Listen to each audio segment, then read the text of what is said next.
मेरा नाम सौरभ पाठक। मेरी दुकान का नाम खाटू श्याम खाद बीज भंडार। मेरी दुकान मोहम्मदी में है और मैं आपको एक जानकारी देना चाहता हूँ डीएपी के बारे में। कुछ फार्मर अभी 2-4 सालों से परेशान हो रहे हैं, उनको डीएपी ले रहे हैं और उन्हें ये नहीं पता है कि डीएपी ओरिजिनल कैसी होती है और लोकल कैसी होती है। उन्होंने कई जगह से ले ली डीएपी और डीएपी लेने के बाद में खेत में लगाई और उन्हें रिजल्ट नहीं दिखाई दिया। तो मैं आज बताना चाहता हूँ कि ओरिजिनल डीएपी की पहचान आप कैसे कर सकते हैं। आपको मैं अभी दिखा रहा हूँ। ये है HOR कंपनी की डीएपी। ये देखिए पूरा कट्टा है रखा हुआ। ये HOR सबसे मेन इसका ये होता है, नंबर होता है 18440। ये होता है डीएपी का नंबर। और कई सारी पहचान है, मैं आपको लाइव में दिखाता हूँ।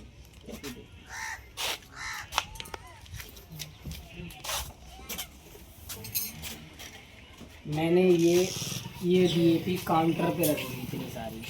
अब इसको हम कैसे जानकारी देंगे कि ये डीएपी असली है या नकली है।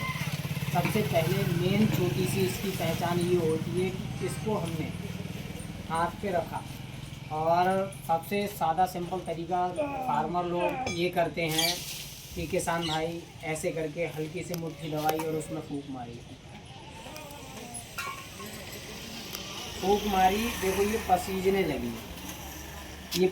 लगी, अब ये पसीजने लगी तो किसान लोग ये देखते हैं कि हाँ ये पसीजने लगी, डीएपी ओरिजिनल है। तो ऐसे भी नहीं देखना चाहिए कभी भी। फूंक मारेंगे तो आपको आपकी मुट्ठी में फूंक मारते हैं तो आपकी नाइट्रोजन जो गैस होती है वो गर्म होती है, तो आपकी मुट्ठी में मिट्टी भी दबी हुई होगी, तो आप फूंक मारेंगे तो वो गर्म होगी तो वो भी पसीज जाती है। तो वो तरीका नहीं देखना चाहिए सबसे। अब फिर दूसरा तरीका इसका ये है कि ये भी थोड़े से दाने आपने हाथ में लिए। हाथ में लेने के बाद में ये आपने जितना ज़्यादा अगर डीएपी होगी, जितना ज़्यादा इसे रगड़ेंगे, हाथ से जितना ज़्यादा रगड़ेंगे, हाथ से या किसी अन्य पदार्थ से रगड़ेंगे तो ये फूट नहीं सकती। देखिए इसमें एक दाना फूटा नहीं है, एक दाना फूटा नहीं है इसमें, या फूट जाए। डीएपी फूट नहीं सकती, ये कितनी भी ताकत से आप रगड़ेंगे। उसके बाद दूसरी, इसको ऐसे नहीं, अब ये मैंने काउंटर पर रखा, उसके बाद में ये गिलास है, इसकी देखिए कितनी परत है, तगड़ी परत होती है, और ये हाथ की इतनी तगड़ी परत नहीं होती है। वो मैं ऐसे करता हूँ, देखिए ये चटर चटर बोलती है, देखो हाथ से इससे फूट रही है। ये इससे ज़्यादा तगड़ी परत से फूटेगी क्योंकि नीचे भी परत तगड़ी है और ऊपर भी परत तगड़ी है। उसके बाद में अब इससे भी अनुचित हैं। अब उसका एक टेक्निकल और है, टेक्निकल तो बहुत सारे हैं पर फार्मर उस चीज़ को नहीं समझ पाते। अब आपने सादा सिंपल तरीका लिया कि आपने ऐसे डीएपी के 4 से 5 दाने रखे, आपने ऐसे रख लिए और उसको हर किसी के पास में, आज का समय ये है, हर किसी के पास में माचिस रहना बहुत ज़रूरी है क्योंकि फार्मर रखता है। फार्मर के लिए ज़रूरत इसलिए पड़ती है कि वो खेत पे जाएगा तो जानवर के लिए या ठंड के वजह से किसी कारणवश उसे माचिस की बहुत ज़रूरत पड़ती है। तो वो ऐसे करके इसको अच्छी जगह पर रखे और इसको डीएपी की सतह को माचिस की जैसे गर्मी देगा तो ये अपने आप इसमें कार्बन डाइऑक्साइड छोड़ने लगेगी और ये फदकने लगेगी। देखिए आप, ये फदकने लगी, देखिए ये बबूले छोड़ रही है, इसकी गर्मी जैसी बनी ये बबूले छोड़ने लगी। देखिए आप इसको ध्यान से देखिए, बहुत नज़दीकी तरीके से, इतने ध्यान से देखेंगे आप कि देखिए ये फदकने रही है। मैं दूसरी बार फिर भी एक माचिस की तिल्ली और लगा रहा हूँ।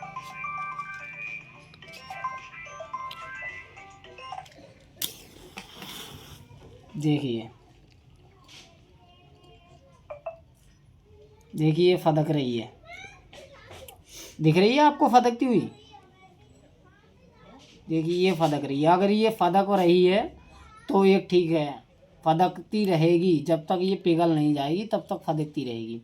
उसके बाद फदकने के बाद में आपने ये देखा, उसके बाद में भी ये देखा, इसके बाद अगर ये किसान से होते हैं तो भी नहीं फूट सकती ये।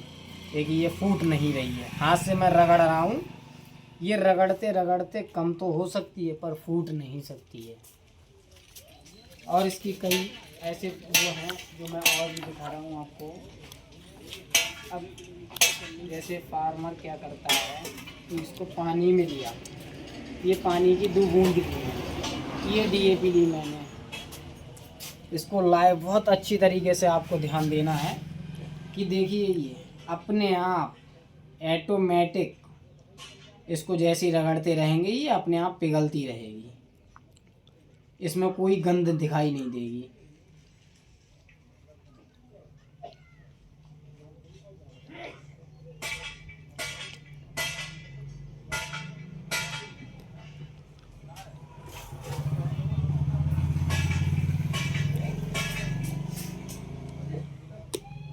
देखिए ये पानी की तरह पानी में ही घुल रही है, और वो डीएपी होगी वो पानी में घुल नहीं सकती है, उसको घुलने में ना तो घुल सकती है और ना उसको दिखते कि ये इसका कितना मोटा दाना था और ये कितना छोटा रह गया है।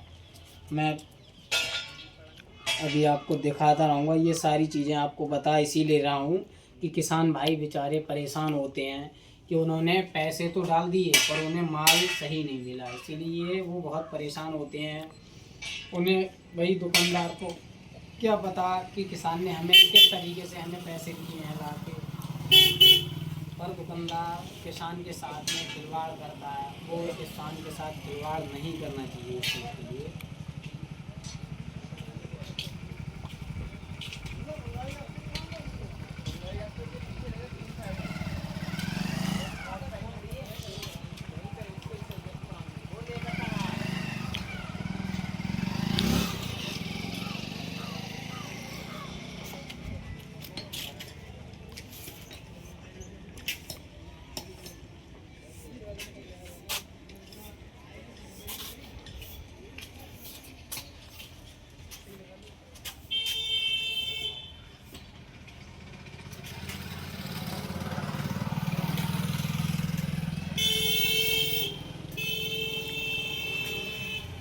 ये देखिए मैंने इतनी देर से मैं इसे रगड़ रहा हूँ, इसने पानी में सारा चूरा बना दिया, जैसे पानी में ये घुल गई, पानी में घुलने के बाद में ये टपक रही है, और वो नकली होगी तो वो बहुत देर में घुले, पहले तो घुलेगी नहीं, अब घुल भी गई अगर वो पानी की वजह से भीग जाने की वजह से वो भीग जाएगी तो वो पाउडर बन जाएगी, वो उसको आप ऐसे ऐसे रगड़ेंगे तो वो इकट्ठी हो जाएगी, जैसे मट्टी ऐसे आप डालते हैं, गीली मिट्टी होती है तो वो आप 2 उंगलियों से उठाते हैं वैसी चिपकने लगेगी आपके हाथ में, वो नकली पहचान होती है। और असली पहचान ये है कि जे धीरे धीरे धीरे धीरे करके पिघलने लगती है, पानी में घुलनशील हो जाती है, पानी में घुलने के बाद में आपको ये नहीं पता चलेगा कि इसमें डीएपी थी।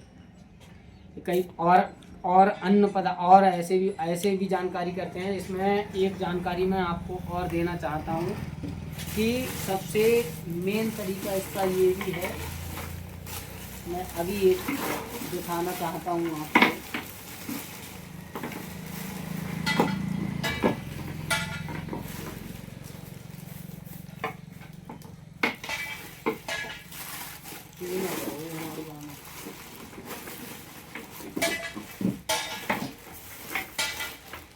और आपको मेरे पास अभी चूना नहीं है, मैं चूना से दिखा सकता हूँ। अगर आप ये डीएपी के दाने इतने लेंगे, इतना लेने के बाद में जो आप तम्बाकू वाली पुड़िया में चूना आता है उसको आप थोड़ा सा इसमें रखिए, जितना डीएपी के दाने हों और उससे कम मात्रा में, थोड़ा सा कम, जैसे उसके 10 ग्राम दाने हैं तो 1 ग्राम चूना होना चाहिए, और उसको इसमें मिलाएं। उसके बाद में इसे ऐसे रगड़ेंगे, काफ़ी तेज़ रगड़ने के बाद में उसे नाक से लगाएंगे। अगर नाक से आपने गंध उसकी सहन कर ली तो वो डीएपी ओरिजिनल नहीं है, और गंध उसकी सहन नहीं, आपने नाक से नहीं लगा पाए तो वो डीएपी ओरिजिनल है। तो उसमें इतनी बुरी गंध आती है कि वो आप नाक से नहीं लगा सकते हैं। इस वीडियो के लिए मैं यहीं पे समाप्त करता हूँ, आगे के लिए मैं आपको दूसरी जानकारी दूंगा कल के लिए।